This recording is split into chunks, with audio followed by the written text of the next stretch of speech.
Assalamualaikum. Good day everyone. Jadi kali ini Misli akan mencoba menjawab pertanyaan dari teman-teman di kelas TOEFL online. Jadi, pertanyaannya di dalam pola kalimat itu terdiri dari subjek, verb, complement. Objek tidak harus ada dalam pola kalimat. Apakah itu benar? Nah, jadi guys, subjek plus verb plus objek plus complement itu adalah versi kalimat yang sempurna. Karena ada semua ya. Dan ketika kita membuat contoh dalam kalimat, misalnya my mother wakes me up in the early morning. Identifikasinya seperti apa? Subjeknya my mom sebagai subjek, wakes up sebagai verb, me sebagai objek, in the early morning sebagai complement ya. Jadi apakah me sama in the early morning itu bisa dihilangkan? Bisa saja ketika tidak dibutuhkan. Karena untuk kalimat ini itu memiliki arti apa? Artinya adalah ibuku membangunkanku di awal pagi. Di pagi banget ya. Ketika kita tidak membutuhkan objek, misalnya akan kita hapus me ya. Kemudian complement akan kita hapus juga in the early morning. Jadi di sini cuma tinggal subjek sama verb ya, yaitu my mother wakes up, maka artinya menjadi ibuku bangun. Oke, jadi bisa disimpulkan kesimpulan dari pertanyaan ini adalah dalam satu kalimat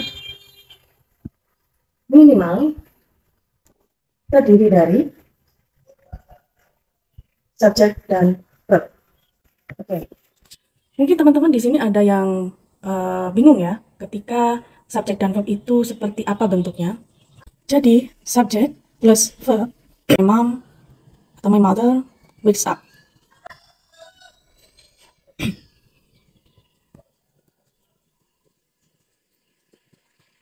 Yang kedua contohnya adalah he eats. Subjek he, verbnya eats.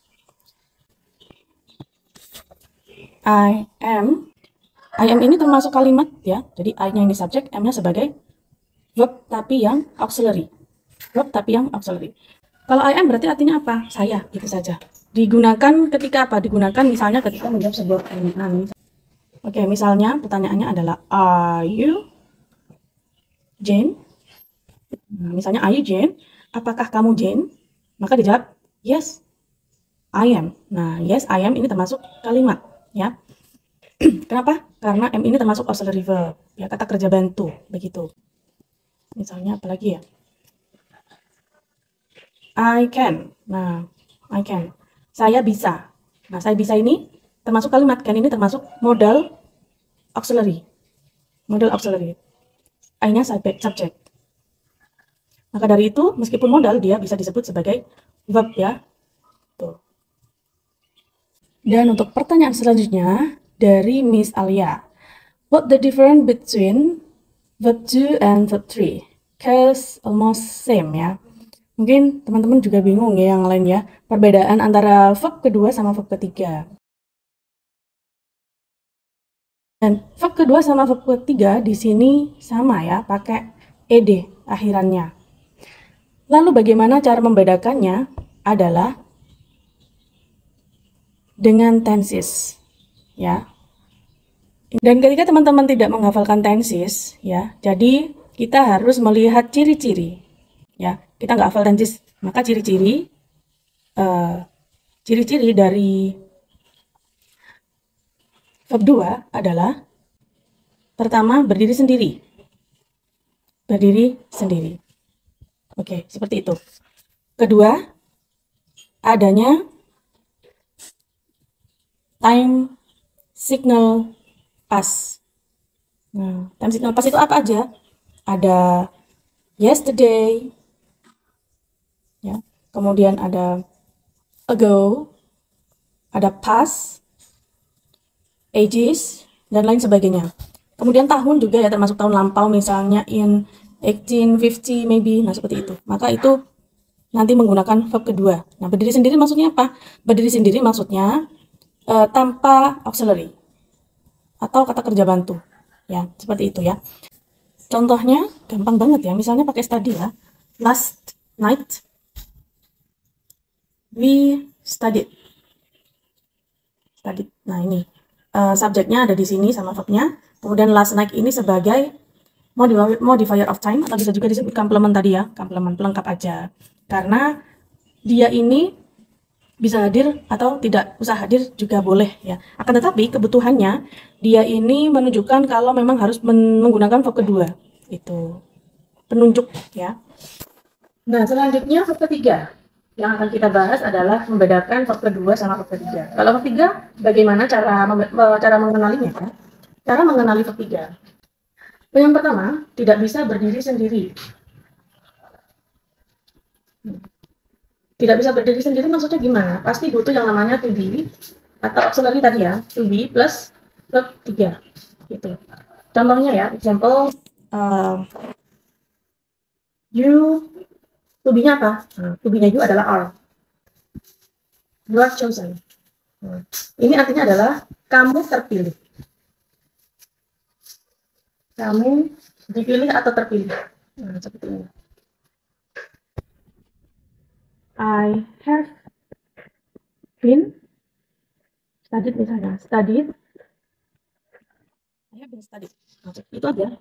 Maka artinya aku sudah belajar. Gitu ya. Kemudian untuk time signalnya itu tidak usah menggunakan time signal ya. Tanpa time signal juga bisa.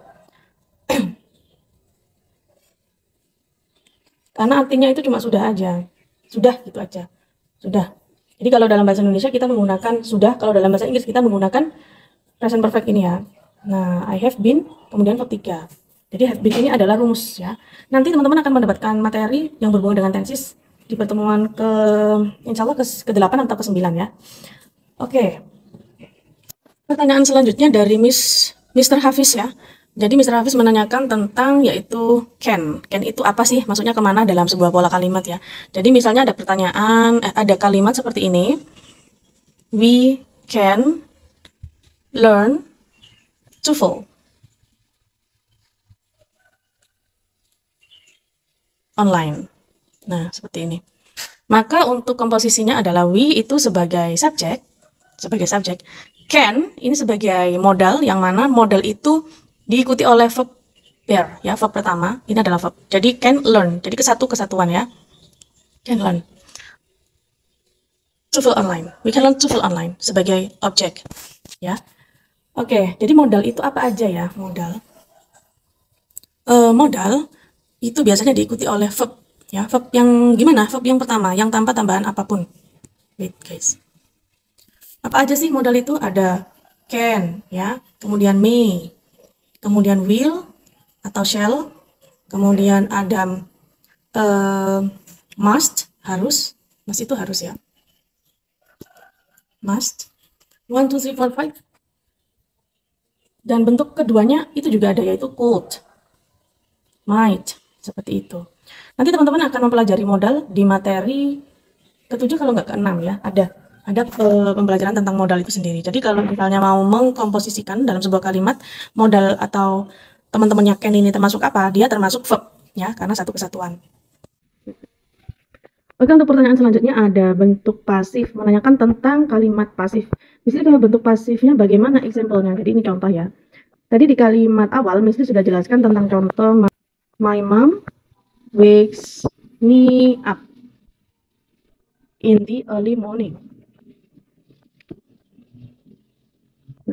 Ini akan kita ubah menjadi pasif ya, karena ini adalah kalimat aktif yang mana subjeknya my mom, wakes-nya sebagai verb, ya, me-nya sebagai objek, in-nya sebagai keterangan atau komplement juga bisa.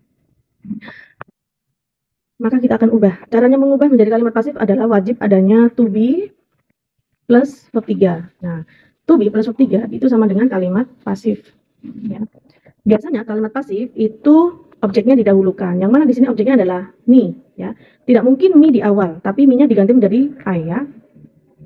I. Kemudian setelah I di sini langsung saja verbnya apa? Verbnya adalah auxiliary, ya. Karena di sini harus pakai to be-nya I adalah I am.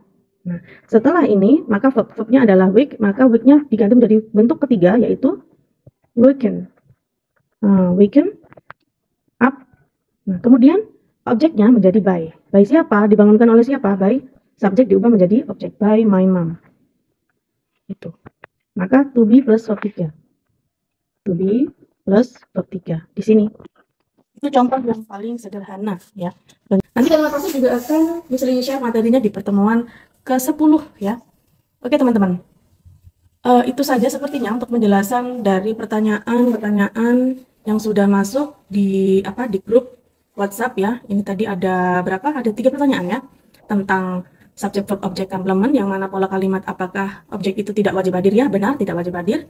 Kemudian tentang perbedaan verb 2, verb 3 itu tergantung sama tensesnya, ya, tergantung kegunaan dari time signalnya itu tadi. Kemudian untuk modal itu juga, modal itu pasti diikuti oleh verb pertama, ya, itu yang poinnya wajib ada verb pertama. Kalau tidak ada verb pertamanya ya nggak apa-apa, berdiri sendiri, misalnya I can, we can gitu aja, itu termasuk kata kerja, ya. Dan yang terakhir adalah kalimat pasif, ya, kalimat pasif yang mana wajib ada to be plus verb 3.